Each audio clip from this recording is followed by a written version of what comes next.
Madame, monsieur, bonjour, j'espère que vous avez passé une bonne journée. Nous sommes ensemble, vous le savez, pour une petite heure, avec une émission a priori fort complète, puisqu'il va s'agir d'un ni oui ni non avec les gendarmeries, d'un reportage d'investigation avec Cyril Daspey, un jeu de fléchettes, les humeurs de...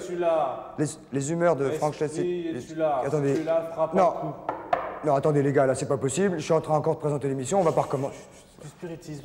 Vraiment? Oui, concentrez-vous. Mais vraiment? Je peux le faire avec vous? Oui, bien sûr, bien sûr. Et ça marche? Ouais. Comme ça? Esprit, On se touche? est-ce que je vais être augmenté? Oui. Mais ça marche bien, hein? Bon, attends, ça marche bien. Oui, l'autre, il a fait, vous l'avez pas vu faire. C'est pas moi, c'est pas Attends, moi, je vais faire. Attends, moi, je vais faire esprit. Ouais, mais c'est pas moi. Mettez les mains, vous allez voir. des esprits, Oui, je connais un esprit, moi, c'est l'esprit frappeur, hein, c'est tout ce que je fais. Non, tiens. Mettez les mains, on se touche les doigts, on se touche les doigts. Ah, c'est bien. Esprit frappeur, es-tu là? Marche pas? Ah, ça marche pas? Ouais, ça marche bien. Ouais, on va le refaire. Pas moi? Non, si, allez, quoi. Ici, ça marche. Et... Ça fait mal. Allez, esprit frappeur, es-tu là encore? Oh. Esprit frappeur, encore. Ah, ça marche. Générique, les gars. Ça marche.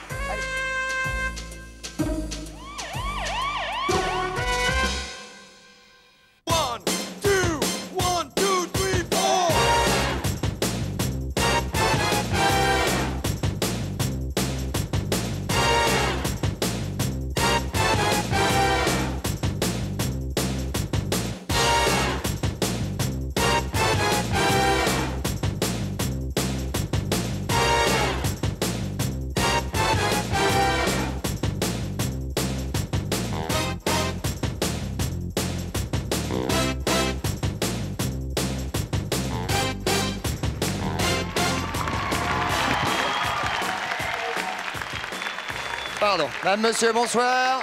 Comment ça va? Ça va bien? Oui, pleine forme? Oui, bonjour. Bonjour. Je vais faire un petit tour par ici. Bien, bonjour aux gens qui sont là. Monsieur, mademoiselle, jeunes gens. Très bien. On est ensemble pendant 1 heure. Il n'y a pas d'énigme aujourd'hui. Il y a donc un ni oui ni non, vous le verrez tout à l'heure. Vous allez accueillir avec moi un des plus grands acteurs français. Il est immense par son talent. Il est aussi grand par sa taille. Voici, mesdames, messieurs, accueil extrêmement chaleureux, Claude Rich. Le voilà.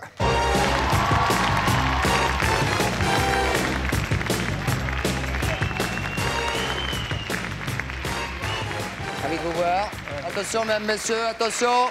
Claude Rich, le voici, le voilà.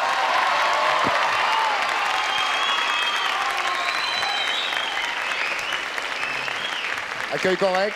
Ah oui.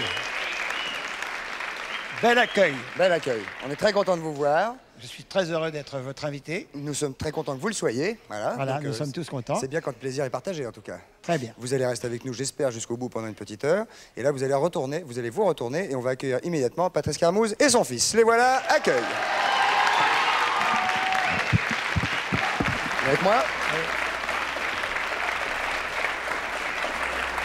Installez-vous la Claude. Et vous avez cette petite fourrette ici pour mettre le micro, car celui-là fonctionnera parfaitement bien. Non, allez-y. Voilà, hop, c'est parfait. Comment ça va, Patrice? Ça va bien. Pleine forme? Bonsoir. Enchanté. Ça va Pas mal, et vous? Cyril? Ça va. Pleine forme? Pleine forme. Très bien. Le père, le fils, la famille réunie, vous voyez, Claude? Pratiquement. Dites donc, pistache. Ah oui? Hein? Oui. Très bien. Donc Cyril, s'il est là, j'imagine, c'est immédiatement pour que nous parlions tout de suite. Et oui, mardi dernier, on a parlé de préhistoire. Oui, bien sûr. Et alors, comme il est curieux, il a voulu en savoir plus et il est allé vers la grotte de Lascaux, mais pas exactement la grotte de Lascaux. Pas exactement, on Mais vous êtes allé à Lascaux. Bah, vous savez, Lascaux, en fait, c'est un lieu dit, hein, ça se trouve à Montignac. À Montignac. À Montignac, c'est en Dordogne. Et alors, à côté 24. de la... Ouais, exactement. Ouais. Bien. À côté de la grotte de Lascaux, PTT avant. à côté de la grotte de Lascaux, il y a une autre grotte qui est totalement inconnue, à part peut-être par des érudits, je dirais, qui s'appelle le Régoudou. Le Régoudou. Régoudou. Alors, elle appartient à un monsieur... C'est-à-dire qu'on ne peut plus visiter la grotte de Lascaux. Constant. Hein. Les grottes de Lascaux, on ne peut Non, plus les visiter. c'est Lascaux 2 qu'on visite maintenant, c'est une C'est ça. reproduction, en fait. C'est ça. Effectivement. Et avez-vous vu l'original, Claude Rich? Non, Jamais? jamais. Non. C'est affreux.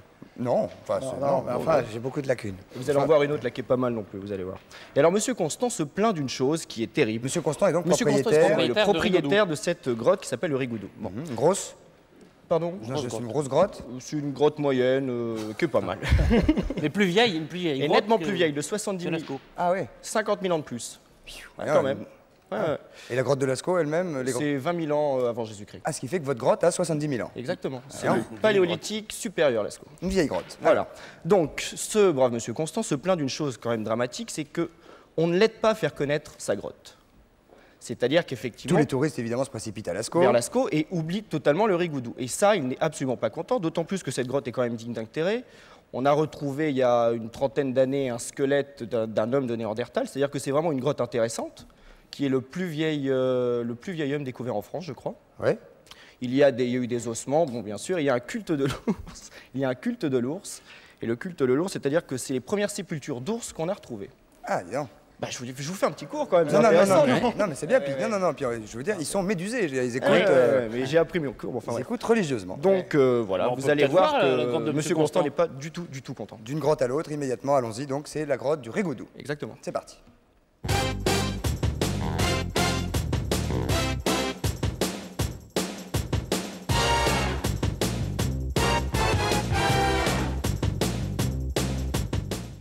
Eh bien, nous sommes ici au fond du gouffre, à moins de 30 mètres, dans un site extraordinaire qu'on ne peut pas encore visiter, pas faute de moyens financiers.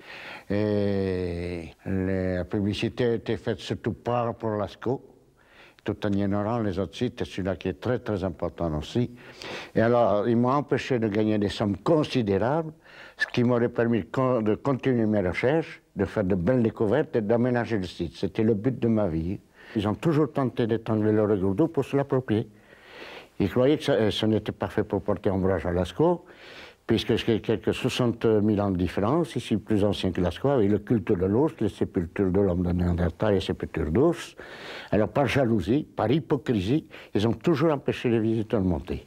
Ah, c'est des salopards, hein, il faut que ça finisse. Hein. L'an dernier, j'étais au salon du tourisme de Paris et de Colmar. J'ai eu ma publicité. Alors j'ai rencontré des gens qui étaient venus voir Lascaux et qui me disaient mais on aurait voulu le voir, mais les guides de Lascaux nous ont déconseillé de monter voir le Rigoudou, qu'il n'y avait rien. Voilà. Oh, c'est pas vrai, le Rigoudou, c'est agréable à voir, c'est intéressant. Moi, je suis pour que les gens viennent. Oui. Je ne sais pas. Oui, mais qu'est-ce que vous avez comme guide de l'été? Qu'est-ce que vous avez que ce soit des guides qui disent ça.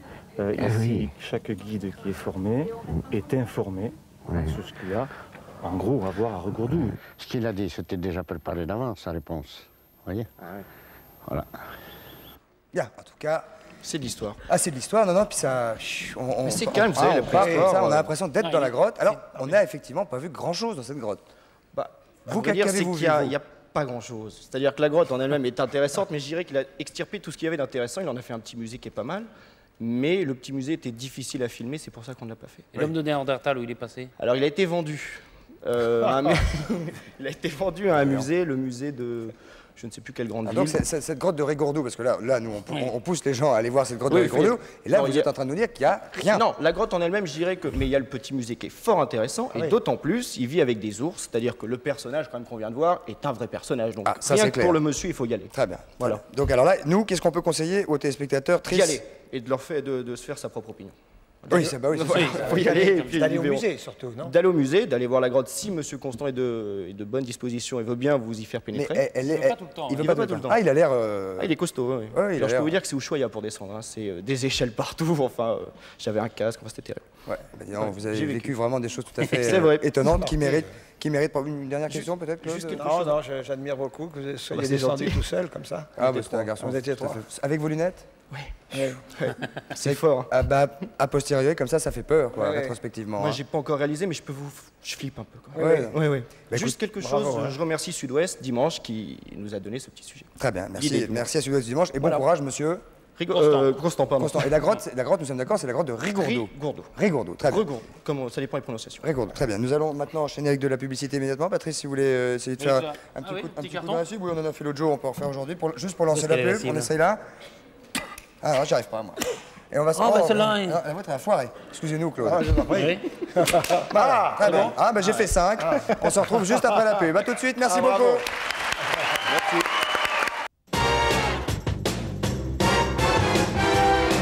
Nous voici de retour au 102 de la Maison de la Radio, mesdames, messieurs, avec Claude Riche qui est avec nous et qui va normalement rester jusqu'au bout, Patrice Carmouze qui est à ma droite. Et Claude Riche, permettez-moi de vous présenter la personne qui est assise à votre gauche, qui s'appelle Jean-Marc Compredon. C'est bien cela, Jean-Marc.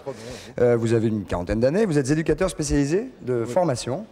Et vous êtes également passionné de pêche. Et les deux ont un lien? Oui, les deux ont un lien dans la mesure où la pêche est pour moi un moyen de pouvoir m'évader du métier que je pratique et qui n'est pas évidemment toujours facile. Très bien. Alors, qu'est-ce que vous avez réalisé un jour que vous étiez à la pêche? Alors, je passais toutes mes vacances en Bretagne, dans le Morbihan, avec deux amis d'enfance, Alain et Gérard, dont l'un est pêcheur breton. Il est pêcheur de métier et il pratique ce qu'on appelle la pêche au casier, et il est caseilleur. Donc il met son casier, il vient le relève le lendemain. Il met des filières de casier à l'eau, c'est-à-dire des lignes qui contiennent une bouée à chaque bout et qui contiennent en moyenne de 10 à 20 casiers par ligne. Et on faisait des paris. En fonction qu'on avait levé la première filière de crabes, on savait à peu près combien il y avait de kilos de crabes par panier. Donc il fallait faire une multiplication la plus rapide possible par dizaines. Car nous allons parler de ça, c'est évidemment de table de multiplication. De table de multiplication. Et le défi, à la suite de ça, d'une méthode empirique, je suis actuellement en formation. Il y a un mois, un professeur qui nous a expliqué un système. Lorsqu'on est face à un problème difficile, il faut le décomposer. Qu'est-ce qu'un problème difficile en multiplication? Après, on va tester Claude Richard. Difficile. Disons que le défi, là, c'est par exemple d'apprendre à tout le monde, à vous-même, et à tous les gens qui sont là, aux téléspectateurs, en moins de 2 minutes, toutes les tables de multiplication de 10 à 20. C'est-à-dire que là, aujourd'hui, en moins de 2 minutes, toutes les tables de multiplication de 10 à 20, on va savoir exactement de quoi il s'agit. Tout le monde. Donnez-nous un exemple. Alors, par exemple, on va commencer par un exemple très simple. Il faut me suivre simplement attentivement parce qu'il faut utiliser ses doigts. C'est un moyen mémotechnique. On va utiliser un exemple simple, la table de 12 x 12. On va faire 12 x 12, d'accord? On sait que des multiples de 10 font nécessairement 100. 10 x 10, 100. Donc ça, 100, on va le mettre dans notre tête. On a 100 quelque part. Je vais matérialiser 12 avec ma main gauche en faisant comme ceci. 12 de l'autre côté. Heureusement que c'est pas 1. Je ferai ça. Ah, d'accord. D'accord. Donc là, je suis à 12 x 12. Dans un premier temps, j'ai mes 100. Dans un second temps, je vais considérer mes doigts comme des dizaines. Et je vais les ajouter. Je les ajoute, j'ai 4 dizaines. 40. 40. Donc 100 et 40, 140. 12 x 12, 140? Non, attendez. Et dans un troisième temps, je vais les considérer comme des unités et les multiplier. 2 x 2, 4. Je recommence. 100, 140, 2 x 2, 4, 144, 12 x 12 égale 144. Je donne un autre exemple et après vous allez jouer. C'est facile ça. 15 x 15, 15 et 15. 10 dizaines plus 100, 200, 5 x 5, 25, 225. Alors vous allez me dire, vous allez être ennuyé parce que si vous faites par exemple des plus hauts... 17 x 17, oui. 17 x 17 ou 16 x 16 par exemple, j'ai que 5 doigts. Mais toute personne normalement constituée a au moins 5 orteils à chaque pied. Alors, je vais faire 16 x 16. Au lieu de les faire comme ça pour faire 11 et 11, je les mets vers mes pieds.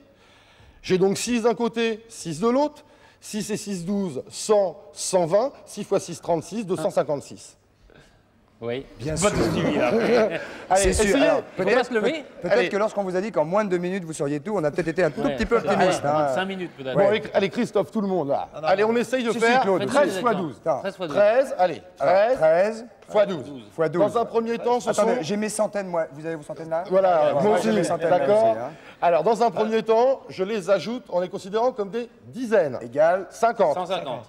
Donc, au total, 150. Je multiplie 3 et 2, 2 x 3, 6, 156. 156. 13 x 12, 156, c'est tout. Pas mal. Ah oui, c'est bien. On va le faire pour voir si vous avez vraiment bien... Si. Alors, 14 x 13. 14 x 13. 14 x 13. Alors, vous avez vos petites centaines là. Les centaines là.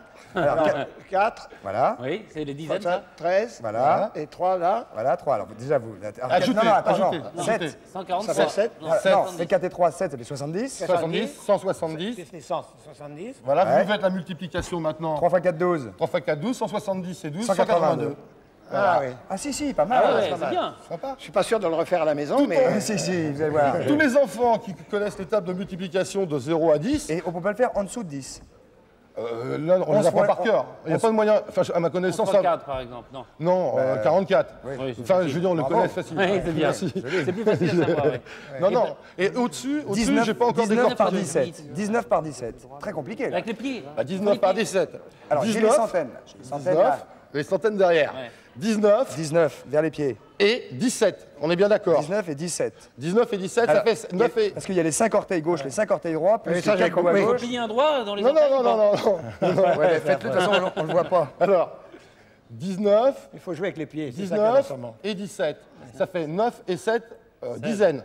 16. 260. 260. Non, là, non, moi j'ai perdu. Là. Moi aussi, là, c'est ça. 260. Non, non, c'est ça. On est j'ai bien les- d'accord, on a les 260. Ouais, ça. Et maintenant, vous multipliez 7 fois 9, 63. Je suis là. 223. 17. Non, plus que ça. 2, oui. 7 fois 9, 260. 63. Ça vous embête pas qu'on fasse avec vous 260. 260 et 23, 283. 323. 323. 323. 260 et 23, Non, 323. 323. Non, non, mais c'est parce qu'on avait oublié ça en quelque part. J'avais hésité entre faire centrale et faire du théâtre. Polytechnique. Oui, vous avez bien fait. Vous avez bien fait. Essayez de le Mais c'est refaire. pas mal. Non, Non, mais ça marche à tous les coups. 17 fois 19, parce que c'est idiot. Alors, 19, 17, ils sont tenus ici. Voilà, je m'en fous. Bon. Je les garde. Voilà, Je ensuite, les tiens, moi. Les pieds, donc là il y a 9, et là il y a 7. Oui, c'est ça. 9 et 7, 16. 9 fois 7, 16. Plus 160. Plus 100, 260. Oui. D'accord Et Les- je multiplie. Et vous multipliez 7 7 et fois 9. 9, 63. 260 et 63, 323. Ah, d'accord. Voilà. C'est plus compliqué dès qu'on dépasse 15, hein. C'est parce qu'on ne connaît pas bien Parce nos que- tables de 9. Oui, c'est pour ça. Il y a aussi ça. Mais c'est une bonne méthode. Entraînez-vous chez vous, et si vous avez un souci, bah vous avez un Et souci. au-dessus de 20, non, on peut pas. Ouais. Si, on pourrait le faire, mais pas avec cette méthode-là. Et après, Il faut utiliser autre chose que les pieds et les c'est-à-dire mains que après. là, on décortique. En fin de compte, on décortique le Qu'est-ce qu'il y a problème. avec en plus des pieds et des mains Qu'est-ce qu'on peut utiliser d'autre? Bon, on peut mettre une unité. Ah oui. Mais je comprenais exemple. mieux quand vous racontiez les histoires de pêche. Moi. Ça, Les casiers, c'est plus votre truc.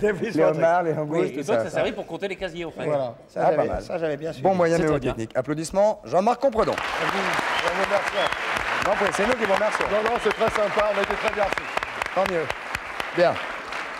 Alors, c'est le 1er avril que va être. Le 1er avril que va. Là, je vais parler. Bon, je vous ai félicité tout à l'heure. Je voudrais évidemment rappeler que vous avez obtenu le César du meilleur acteur. Ce dont j'imagine vous avez été extrêmement Surpris. et en même temps ravi. satisfait. Ah, satisfaite. Alors, c'est vrai que tout le monde dit Claude Rich égale acteur de théâtre. Et puis Oui, finalement, alors- vous arrivez au César pour un film qui est d'ailleurs l'adaptation au cinéma d'une pièce de théâtre que vous avez jouée avec Claude Brasseur. Et boum, vous prenez Voilà. le César. Alors, moi, depuis des années, je me dis, je vais peut-être avoir un Molière. À force, ils vont se croire obligés, ils vont me le donner. Et puis là, je suis présenté, je fais un film tous les 10 ans, et puis on me présente, et puis j'ai le César. Alors, ça m'a vraiment surpris, quoi. Mais ravi. Ravi. Mais ravi, bien entendu. Et puisque vous parlez des Molières, parlons-en maintenant. Vous êtes président de l'Académie des Molières. c'est ça L'Académie des Molières pour 2 ans, oui, après Francis Huster l'année dernière. Bah voilà, les Molières, c'est le 5 Avril. avril. Et voilà, alors je fais un peu de vent, je donne mon avis un peu. Qu'est-ce que c'est être président d'une académie comme celle-là? Puisque de toute façon, il y a un vote qui se fait. C'est vous qui Oui. sélectionnez les pièces, par C'est-à-dire exemple, au départ qu'on me signe des lettres, plutôt on écrit des lettres, et moi je les signe, quoi. Ah oui, gros boulot. Voilà, puis je donne mon avis, je dis, tiens, tout d'un coup, par exemple, je dis, je trouve qu'on n'a pas revu la liste des votants depuis 8 ans. Alors il faut revoir, il y a des jeunes qui sont comédiens depuis 8 ans qui n'ont pas été inscrits sur les listes. Alors on les met sur les listes. Voilà, cette année, il y a 800 comédiens de plus qui ont Ah voté oui. cette année. Ah oui, ça fait combien de votants en tout pour les Molières? Eh bien, 3000 et quelques. Ouais. On sait pour les Césars combien? Oui, un peu plus, 4000, je crois. Un peu plus.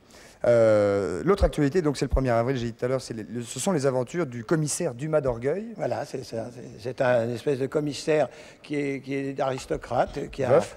Oui. Veuf. Il est veuf, il a des enfants, il ne sait pas très bien les élever.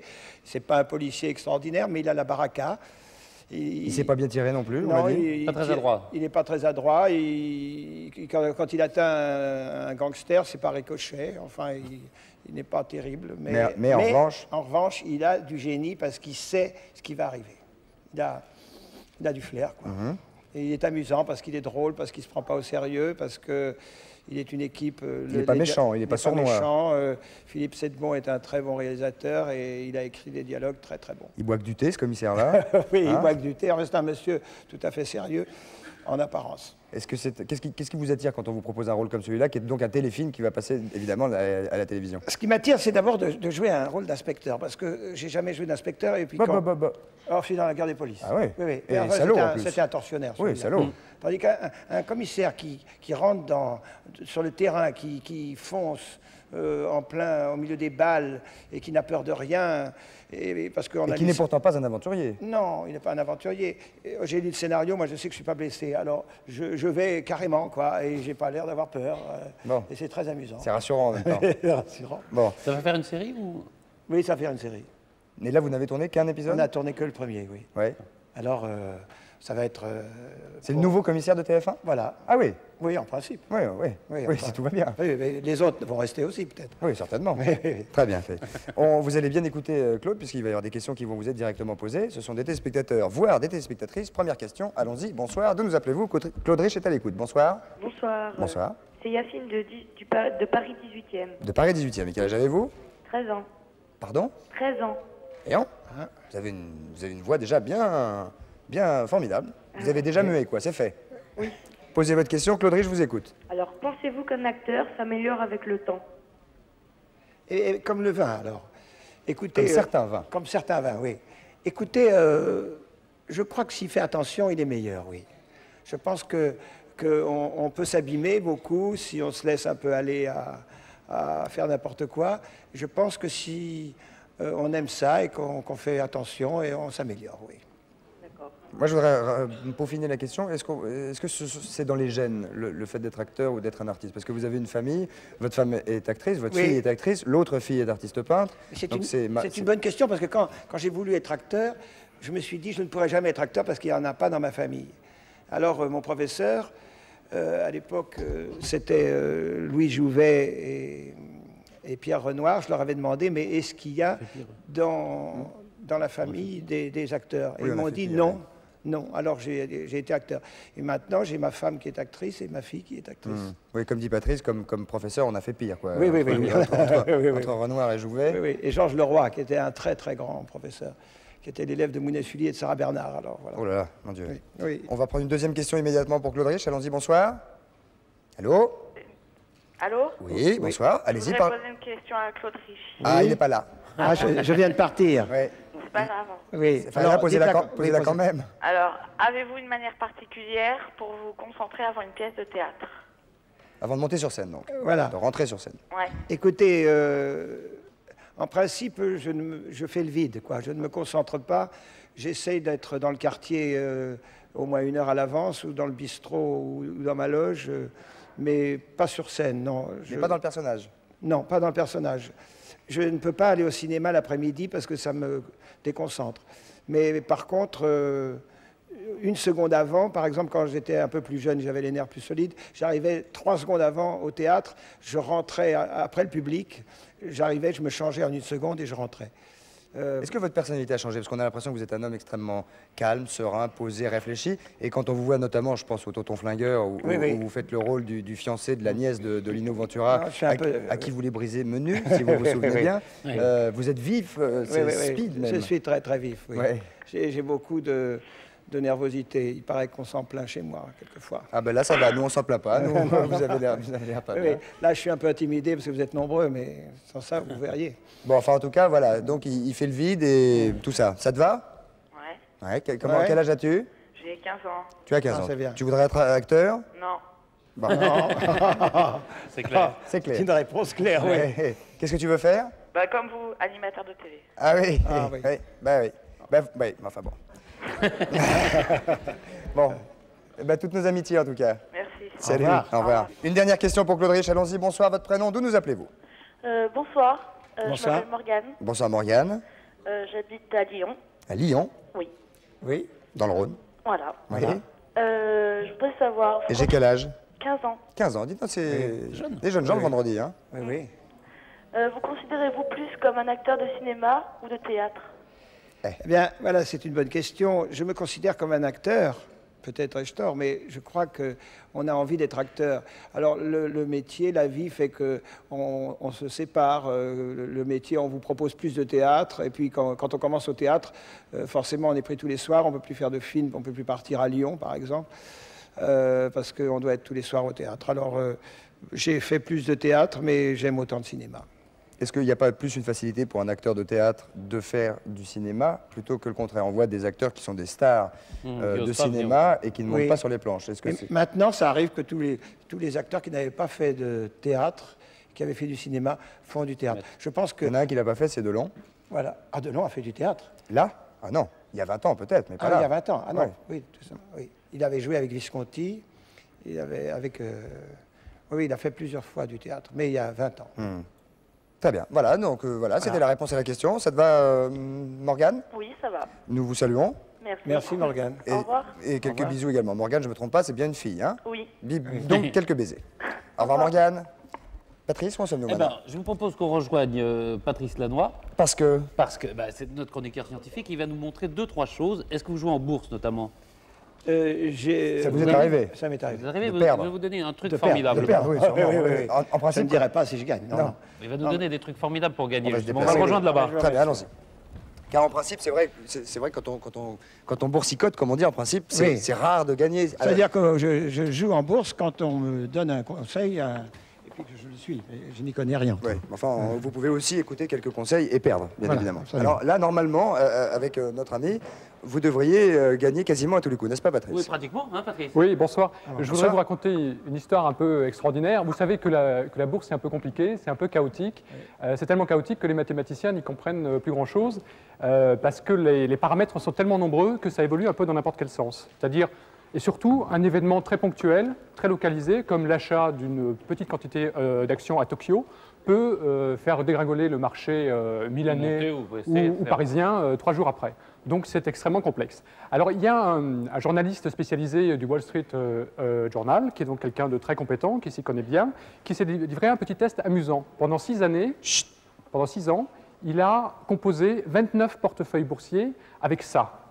Qu'est-ce que c'est que ça? Voilà. Alors ça, c'est une cible de fléchette, simplement aménagée pour les cotations boursières, c'est-à-dire on a remplacé les zones de valeur, les chiffres, par des noms d'actions, par des SICAV, par des sociétés, PSA, CGEA, TF1, bien sûr. Bien sûr. Et au centre, bien sûr. Et au centre, bien sûr. Bien sûr, vous avez bien fait. Alors, le petit test a consisté en la chose suivante. Il a, d'une part, lui, s'est composé des portefeuilles comme ça, en lançant des fléchettes sur cette cible. Et par ailleurs... Pendant 6 ans? Mais est-ce qu'il s'est constitué de portefeuille pour lui ou pour des personnes de autour façon de lui? fictive, non. Fictive. Pour simuler, pour jouer, et au bout de 6 ans, il s'est rendu étudier compte le phénomène, absolument. Il s'est rendu compte au bout et de 6 ans. en même temps, à chaque fois, des analystes boursiers très compétents, très connus sur la place américaine, se sont livrés au même jeu, mais eux, avec tout leur talent, avec tout leur savoir-faire. Résultat, c'est que 13 fois, les portefeuilles composés avec ça ont battu les analystes financiers.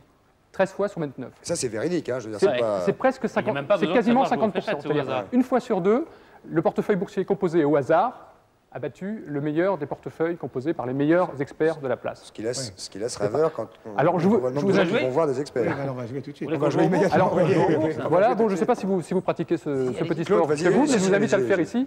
Je vous prends votre micro, vous en avez un. Alors, vous avez un certain nombre de fléchettes à votre disposition. Alors, imaginez par exemple que la fléchette jaune veuille dire 50 actions. Alors, je vous invite à acheter 50 actions sur le marché. On va voir quoi. Oui. 50 actions TF1. 50 actions TF1. Non, j'ai visé TF1. À mon avis, c'est pas le moment le plus bas pour les acheter. Il ne faut pas viser. Alors, je vais pas viser. À mon avis, c'est un bon jour. Alors, je vous invite à en acheter 500 maintenant. 500, c'est vert. C'est vert. Ouais. Ah, loupé. CGEA. Vous venez d'acheter 500 actions de CGEA. Bleu, c'est... Bleu, on va dire, je sais pas, on peut... 1000 actions. 1000 actions, allez hop. 1000 actions PSA. Voilà, tout à fait. Très bien. Continuez, voilà. Parfait, très bien. Jaune, c'est 50 de CGEA. Les grises CGEA, vous pouvez nous... Alors, c'est Compagnie Générale Électrique. Électrique Alstom. Alstom, c'est ça. Ah non, j'en voulais à celui-là. Vous voulez que j'essaye encore un petit peu? En fait, c'est simplement un processus aléatoire. Hein. On tire au hasard, en fait. Bon, alors là, maintenant, par exemple... je vise TF1 encore? Oui, allez-y. Il ne s'agit même pas de viser, là. Si, il vise TF1. Tout le monde vise TF1. Visez encore TF1. Je vise TF1. Visez PSA. Alors, attends. Ah oui. Visez peut-être autre chose. Vous aurez peut-être du TF1. Oui. Allez-y. Alors. Là, vous partez avec la SICAV. La SICAV encore, c'est bon père de famille. Ça, la SICAV, c'est raisonnable. Est-ce qu'on pourrait faire ça pour la météo? Alors, absolument. Alors, c'est une martingale aléatoire qui ne sert pas à grand-chose, sinon à s'amuser. Mais elle démontre quand même quelque chose. Elle démontre que dans les situations très complexes, ça ne sert pas à grand-chose d'étudier les phénomènes. Par contre, il peut être utile de les apprendre. Alors, il y a une autre expérience qui a été faite ailleurs, cette fois-ci à la City de Londres. Et on a branché un ordinateur un peu particulier, un ordinateur neuronal, c'est-à-dire avec des tas de processeurs en parallèle. ce sont des ordinateurs qui ont une particularité très intéressante, c'est qu'ils imitent le fonctionnement du cerveau. C'est-à-dire, ils regardent ce qu'ils font, et en fonction du résultat, ils corrigent leur propre programme. D'accord. Ces ordinateurs neuronaux sont arrivés, eux, à des performances quand même beaucoup plus intéressantes, puisque sur une échéance de 6 mois, ils ont donné des prévisions d'évolution des cours avec une précision de 20%, ce qui est quand même, vous allez dire, enfin pas mal, 20% c'est quand même une fourchette énorme, mais énorme, les prévisionnistes... C'est pas bien. Non, c'est nul. Les bons prévisionnistes, eux, les bons prévisionnistes dans la même période ont fait des prévisions à 50%. Ah, d'accord. Voilà, donc pire. on commence quand même... Ah, c'est mieux. Ah, c'est mieux. Donc ça dépend du côté où on se place. Si on est là, c'est pire. Le mec ou la machine? L'homme 50%, la machine 20%. Vous voulez nous parler d'une deuxième chose? Voilà, alors rapidement, s'il vous plaît. Voilà, je voulais vous parler d'une chose tout à fait importante qui partage le monde du nord au sud et d'est en ouest. C'est comment faites-vous la queue? Alors j'ai prévu un petit matériel pour ça, excusez-moi. Vous voulez dire une file d'attente? File d'attente. Oui, absolument. Vous aviez compris autre chose? Non. Ah oui. Pour le cinéma.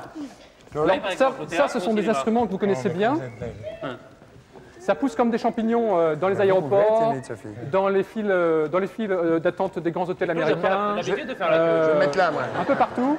Désolé. Voilà. Non, finalement, je vais laisser la place à Claude. Alors, c'est parfait, vous avez d'emblée pris la position de la file d'attente américaine. Je vais vous expliquer que la file d'attente est profondément révélatrice de l'état culturel et sociologique d'un pays. Alors là, c'est américain. Alors, la queue américaine, très calme. Pourquoi? Parce que la société américaine est une société d'individus, très individualiste, mais également une société d'égalité des chances. Oui, chacun respecte l'autre. Et discipliné. Voilà, chacun est dans une petite bulle, on est discipliné, et le fonctionnaire ou la fonctionnaire vous appelle. Voilà. En Italie, par Alors, exemple. vous avez aussi la solution italienne. Alors voilà, la solution italienne, c'est un peu plus chaotique, n'est-ce pas? Très important, la queue française est très significative. C'est une queue avec beaucoup de guichets. Il y a par exemple 15 guichets au PTT, bon, et il y a 15 queues. Et en fait, pardon, il y a des resquilleurs. Et il y a des resquilleurs. Attends, on peut dire, excusez-moi, on peut dire que, Sophie, sans que tout de suite ça vous fasse briller les yeux. Ou je me gourre. Non, ça va, on peut employer ce mot-là quand même. À peine. Merci. Le resquilleur, petite alors. Le resquilleur est un corps étranger qui arrive dans la queue. La queue se comporte un peu comme un organisme avec ses mécanismes de défense, etc. Et qui est chargé de la défense de la place qui est devant soi? C'est évidemment l'individu qui est à cet endroit. Et tout le reste de la queue compte sur sa défense pour faire respecter la loi, le code non formulé de la queue. Non, c'est l'acteur du film. Moi, j'ai priorité, s'il vous plaît. Voilà. Non, mais priorité. Je connais la caissière. C'est l'acteur du film. Oui. C'est lui qui joue dans la pièce. C'est lui qui joue, il faut qu'il rentre. Il faut que je rentre parce que je dois vendre des bonbons avant. Voilà, il faut le laisser passer peut-être, monsieur. Non. Ça, c'est le français aimable. Oui, il est costaud. Oh, il est costaud, je suis là aussi. Oui, d'accord. Si vous embête. On est deux, hein. Alors tout ça a été étudié très scientifiquement, et en plus on s'est aperçu en Israël que les gens pensaient dépenser environ 30% de temps de plus dans la queue qu'ils n'en passaient réellement, c'est-à-dire du fait de l'attente, etc. Ah, psychologiquement, oui, bien sûr. Voilà, ça semble plus long et plus insupportable. Donc moi ce que je vous invite à faire, c'est dans les queues aujourd'hui, c'est d'observer le fonctionnement de la queue, ça vous aidera à passer le temps. Très bien, merci. Voilà. Applaudissements pour notre camarade Patrice Lannoy, journaliste scientifique. On va se réinstaller, Claude, venez avec nous. Oui. C'est la pub, non? Patrice, je vous consulte. Est-ce que nous avons le temps, Patrice? Moi, je crois Est-ce que nous avons bien de lancer la pub? On lance la publicité, immédiatement. La pub, on se retrouve tout de suite après. Merci beaucoup. Applaudissements pour Claude Rich, le journaliste scientifique, Patrice, tout ça. À tout de suite.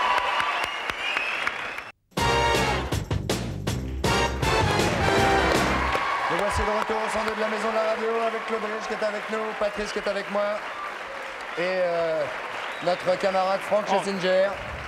Franck, Claude vient régulièrement. Chaque semaine, car Franck a une particularité, c'est qu'il épie la télévision et surtout, il essaye surtout de trouver ce dont on ne parle pas. Et ça le gêne énormément. De quoi n'a-t-on pas parlé cette semaine? Cette semaine, on n'a pas parlé du cinéma d'art et d'essai. Et pourtant, on peut se demander à quoi sert le cinéma d'art et d'essai. Le vrai cinéma d'art et d'essai, hein, celui dont on sort complètement déjanté, proche de la dépression nerveuse. Je parle des films qui ne sont vus que par les parents du réalisateur, quelques proches et éventuellement un psychiatre qui essaye de profiter de la projection pour élargir le cercle de sa clientèle. Donc à quoi sert ce type de cinéma? À une seule chose, faire semblant de le comprendre en donnant une explication métaphysique à un truc auquel on n'a rien compris, même pas le générique. Ce type de film sert à draguer peut-être parfois. C'est vrai que la ramener aujourd'hui avec des films intello est la seule et unique façon de pouvoir frimer devant sa champouineuse.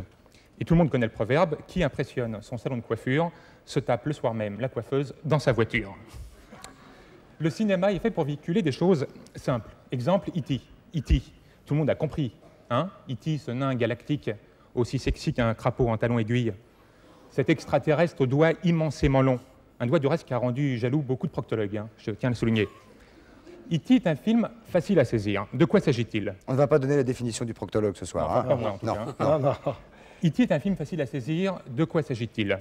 D'un grabataire astral, sûrement incontinent, qui arrive sur Terre. Et il est seul. Aussi seul qu'une tranche de jambon dans un restaurant cachère. Abandonné des siens et complètement terrorisé par la méchanceté des hommes qui l'entourent. Alors on se dit, bon, cette histoire, elle est simple, mais ça ne n'empêche pas d'avoir un message compréhensible. En effet, comment ne pas reconnaître en E.T. le drame effroyable que vit aujourd'hui ce blondinet de 5 ans qui, sous le regard haineux d'adultes négriers, découvre un monde impitoyable en hurlant pourtant depuis des mois que c'est dur d'être un bébé. À quoi donc sert le cinéma? À quoi devrait-il servir? À dénoncer une réalité un tant soit peu choquante. Parce qu'en fait, ce qui est choquant, c'est pas Jordi, mais peut-être un petit peu les gens qui l'entourent. Évidemment. Le film Pseudo-Intello, dont rien que le titre provoque des maux de tête, ne sert, à mon avis, à rien. Si ce n'est qu'à permettre à des profs de philo assoiffés de sexe d'entraîner dans leurs 2 pièces cuisine, afin de leur expliquer le film, des tas de gonzesses à peine bachelières. Notons tout de même que les petites gonzesses en question profitent de l'occasion pour dealer avec leurs professeurs l'obtention de bonnes notes contre le retrait éventuel de leurs culottes. La vraie vocation du cinéma est de faire découvrir à ses spectateurs, tout en les distrayant, en les émouvant ou en les excitant, une quelconque réalité. Bon, alors on ne va pas parler du dernier tango à Paris qui évoque à qui sait voir le problème des quotas laitiers, mais on va parler de Total Recall. Total Recall, tout le monde a vu ce film? Je m'excuse. Enfin, beaucoup de gens, oui, peut-être ont vu ce film. En tout cas, dans ce film, Arnold Schwarzenegger, qui est à l'art dramatique ce que la chorale des filles mères de Passy est au Crazy Horse Saloon, Arnold faisait des cauchemars épouvantables. Il s'endormait, il se voyait sur Mars. Bon, alors comment ne pas penser à tous ceux qui, aujourd'hui, cauchemardent à l'idée de se faire virer en Mars? C'est comme Rocky III. Français. Oui, c'est comme Rocky III. Rocky III, le message est évident. Comment ne pas voir dans ce film tout ce qui avait déjà été évoqué dans Rocky II et qu'on n'avait pas forcément saisi dans Rocky I? Bon. Mais en tout cas, il y a des films qui ne prêtent pas du tout à rire et dont le message est limpide. Je pense à tous ces films d'horreur avec lesquels on s'amuse à avoir peur. Comment ne pas penser à tous ceux qui, sur Terre, ont décidé de ne plus se comporter comme des hommes, mais tout simplement comme des monstres sanguinaires. Voilà, je vais vous laisser parce que, encore une fois, j'ai beaucoup de boulot. Salut Franck, merci. Salut. Alors, voilà, chaque semaine, il vient nous faire part de ses humeurs. Ce sont ses humeurs. Une réaction? Oui, ben, je trouve que sur le cinéma, c'est impressionnant, quoi. C'est très impressionnant. C'est-à-dire que je ne sais pas ce qu'il appelle les films intellectuels, mais on voit ce qu'il voit. Non, d'art et d'essai. Oui. Ouais. Parce qu'il y avait un film qui était un film un peu intellectuel et qui était un très beau film, et qui est un très bon film toujours, c'est Le Souper. Ah bah oui, Hein? oui, ah bah oui, ça, c'est clair. C'est pas ça parce que vous êtes là. Non. Mais c'est pas ce qu'on appelle un cinéma, un film d'art et d'essai. Ah non, c'est un film. C'est pas un film d'histoire non plus parce que c'est un peu. Ça traite, en tout cas. Oui, ça traite de l'histoire, mais enfin c'est vu à travers le petit bout de la serrure là. Et puis on voit ces gens-là qui sont des grands personnages de l'histoire vivent dans leur intimité, si j'ose dire, dans une façon indiscrète. Même s'il y a du monde en bas des fenêtres. Voilà, c'est ça. Voilà. Ouais. Vous avez probablement déjà dîné en tête-à-tête avec Claude Brasseur, oui. Oui, de nombreuses reprises, à de nombreuses reprises. Mais peut-être fut un temps avec une jeune femme ou une fille. Oui, ça m'est arrivé. Oui. Toujours d'une façon très... parce que je trouve que quand on la connaît à peine, on met des bougies et on n'arrive pas à avaler. Alors, mais ça reste très romantique quand même. Ah bah, de la manière dont vous le dites, c'est très bien. Alors écoutez, Sophie Favier va immédiatement arriver sous les applaudissements de la foule en délire, bien évidemment. Car elle va vous montrer, Claude, elle va vous montrer comment il faut agir, comment une jeune femme doit agir, particulièrement lorsqu'elle est en tête-à-tête avec un homme pour un souper. Très bien. Donc ce dîner aux chandelles, Patrice, on va peut-être aller vous aider. Vous avez bien fait. Ouvrez la route. Donc là, je plante un tout petit peu le décor. C'est une des premières fois. Rendez-vous d'amour. Asseyez-vous. Je prends place, on m'invite à me placer. Donc, je vous en prie, je vous en prie. Oui. Êtes chez vous. On va peut-être passer quelques je places. suis parfaitement bien.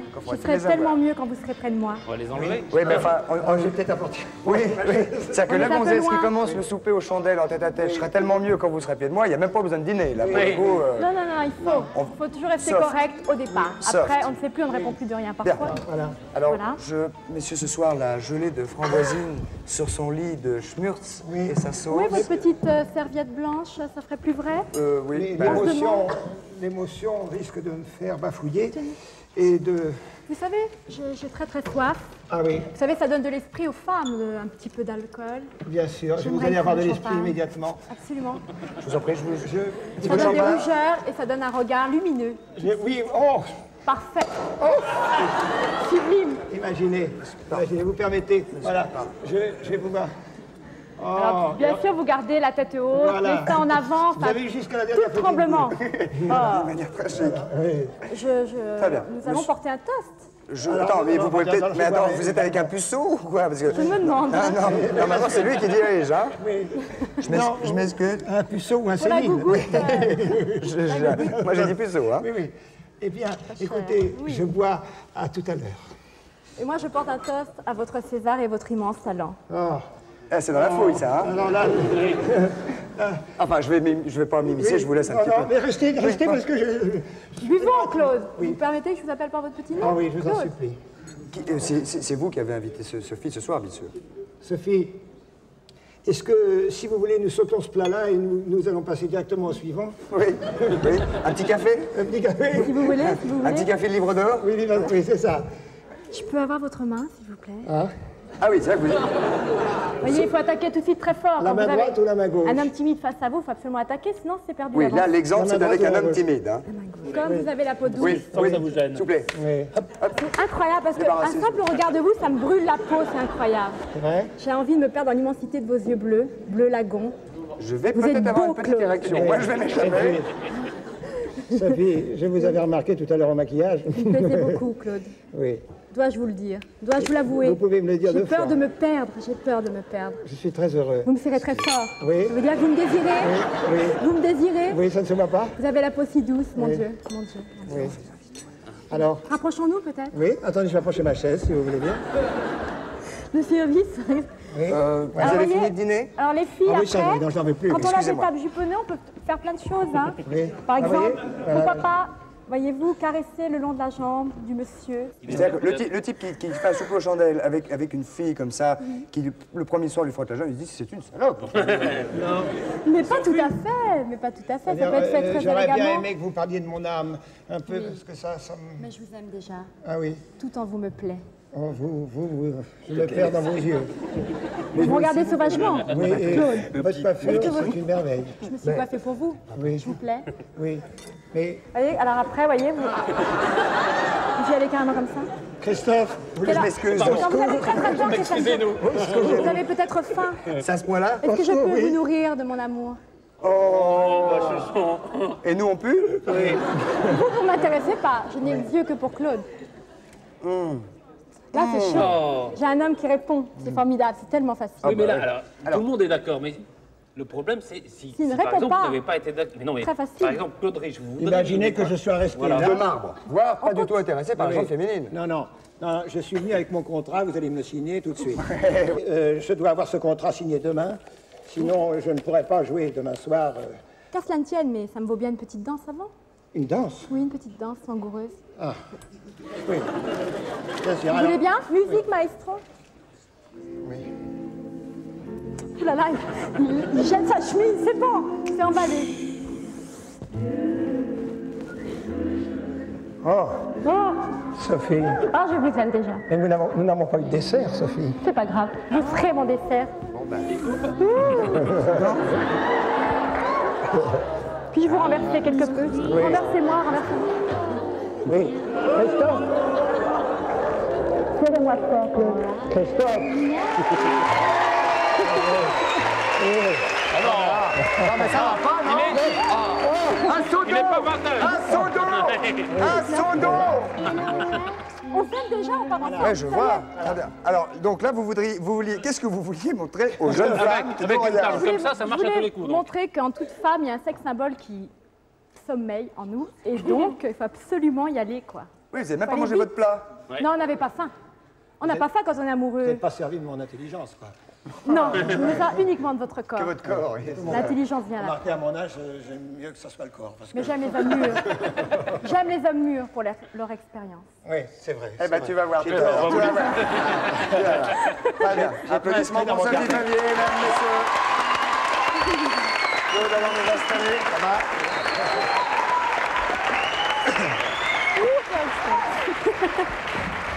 Car le vendredi, vous tombez bien, c'est le jour du ni oui ni non. Ah oui. Le ni oui ni non avec les gendarmes. Ah là, oh là Ah là. ouais, vous allez m'aider. Ah, bien sûr. On va avoir immédiatement une première gendarmerie en ligne, je l'imagine. Vous êtes fort au ni oui ni non? On va voir. C'est vous qui posez les questions, là, donc C'est vous qui posez les questions. Ah oui. c'est moins compliqué. Et alors, évidemment, on fait gagner un filet garni au gendarme qui répond et éventuellement une télévision à la gendarmerie qui est concernée. Première gendarmerie, allons-y. Et c'est la gendarmerie de Chartres. Oui, gendarmerie autour de Chartres. Bonsoir monsieur, pardon de vous déranger, Christophe de Chavannes à l'appareil. Oui. Je suis avec Claude Rich qui est à côté de moi. Oui. Bonjour. Coucou, c'est nous. Coucou, c'est nous. Voilà. Est-ce que vous êtes gendarme auxiliaire ou gendarme de métier? Auxiliaire. Auxiliaire, ça fait rien, vous pouvez faire un ni oui ni non. Avez-vous envie de le tenter? Pourquoi pas? Eh bien écoutez, vous êtes prêts? On y va. À partir de maintenant, vous n'avez plus le droit évidemment de dire ni oui ni non. Vous êtes gendarme depuis combien de temps? Depuis un mois, 10 mois. Qu'est-ce que vous me dites? Depuis 10 mois. Depuis 10 mois, dites-vous. Voilà. Voilà. Voilà. Je peux vous poser une question? Tout à fait, allez-y. Est-ce que vous me connaissez comme acteur? Un petit peu. Pas mal, pas mal. Avez-vous vu Le Souper? Le souper, ça ne me dit rien. Comment ça ne vous dit rien? Ça ne vous a... Ah bon. Ah, ça n'est pas passé à Chartres? À Chartres. Peut-être, mais enfin, si vous me rappelez un peu l'histoire, peut-être que je vais m'en souvenir. Alors c'est un mec qui s'appelle Talleyrand. Ouais, un boiteux, et... qui est avec un type de la police. Un chef des gendarmes. Un chef des gendarmes, Fouché, vous avez déjà entendu parler? Pas du tout. Pas du tout. Alors, Chef de la gendarmerie. Chef de la police, quand même, pendant des années. Et est-ce que vous êtes au courant de la récompense qu'a eu Claude Rich récemment? Mais je sens que vous allez me le dire. Ah oui. Vous savez que vous êtes assez... Oui, vous êtes très fort. Hein. Oui, vous êtes très fort. Il a eu un César. Vous savez ce qu'est le César? Le César, c'est cette petite chose en espèce d'or ou je sais pas quoi. Voilà, c'est ça. Qu'on remet aux cyclistes. Ouais. Après le Tour de France. Après le Tour de France. Écoutez, on peut peut-être considérer qu'il a gagné. Je regarde les huissiers qui sont nombreux ici. Oui, et vous avez gagné, jeune homme, vous avez tenu. Rappelez-moi votre prénom. Comment? Rappelez-moi votre prénom. Régis. Régis. Faudra aller un petit peu au cinéma quand même, hein? Oui, oui. Mais cela dit, il est sur le peloton d'autoroute, c'est bien ça? C'est bien ça, oui. Donc le cinéma, c'est déjà un peu plus loin que l'autoroute. Régis, vous venez de gagner un filet garni. Patrice, qu'est-ce qu'il y a dedans? Il y a une paire de ciseaux. Ça fait peur. À ongles. Une paire de ciseaux à ongles. Il y a également une conserve de salsifis, Régis. Oui. Ainsi qu'une... Une saucisse sèche. Un porte-clés. Un bonnet de bain. Une clé à bouger. Une boîte de sardines à l'huile. Un pot de miel. Et une citrouille. Voilà, Régis. Vous avez gagné tout ça. On va bien manger. Voilà. Oui. Et vous avez également gagné une télévision 36 cm à télécommande pour la gendarmerie. Eh bien, merci. Eh bien, je vous en prie. Merci bien. Mais c'est pas fini. Vous voyez, il était sympathique celui-là. Il se contentait de ce cadeau-là. Vous venez de gagner également, Régis, écoutez-moi bien. Vous êtes marié? Pas du tout, non. Ah, vous avez perdu. Vous avez le droit de dire oui ou non. Hein. Vous avez une fiancée? Comment? Vous avez une fiancée? Pas encore. Non. Pas encore. Mais quel âge avez-vous? Comment? Quel âge avez-vous? J'ai 22 ans. Ah, oui, c'est normal, alors vous êtes jeune. Vous jouez bien, alors. Hein. Ben, vous avez quand même gagné un séjour d'1 semaine. Pour 2. Où ça? Aux Comores. Aux Comores. Avec le brigadier, vous pouvez partir. Super génial. C'est vrai que vous pouvez partir avec votre brigadier. Oui, non, il n'y a pas de brigadier en gendarmerie. Capitaine. Capitaine. Il y en a, mais enfin... Mais il va partir avec qui il veut, hein. Vous allez partir avec qui vous voulez, Régis. Un séjour d'1 semaine pour 2 aux Comores, dans une île donc inexplorée de l'océan Indien, la Grande Comore, une petite île, avec MVM donc et les hôtels Sun International, c'est ça, Patrice. Vous serez logé au Galawa Beach Hotel, bord de la mer. Vous profiterez de la plage, programme, ski nautique, tennis, voile, plongée. Puis pour le reste, le soir, ça c'est à vous de vous débrouiller. Eh ben c'est super tout ça. Merci bien TF1. Ben oui, vous pouvez. Et puis vous ferez nos amitiés à celui ou à celle que vous emmènerez avec vous aux Comores, car vous n'avez pas le droit de partir tout seul, vous êtes obligé de partir à 2. D'accord. Salut Régis. Au revoir. C'était donc la gendarmerie de Chartres, peloton d'autoroute. Au revoir. Claude, nous sommes ravis de vous avoir accueilli dans cette émission. Merci Christophe. Nous vous avons trouvé répondant très rapidement aux avances de Sophie. On ne s'y attendait pas, mais enfin, ma foi. Oui, Je oui. vous rappelle que vous pourrez voir Claude Rich dans le rôle du commissaire Dumas d'Orgueil le 1er avril. C'est pas une blague, sur TF1. Lundi, nous recevrons Paul Belmondo, le jeune. Salut, passez un bon week-end. Merci Claude. À très bientôt. Portez-vous bien. Embrassez votre famille. Merci beaucoup. Salut, au revoir. Bon week-end.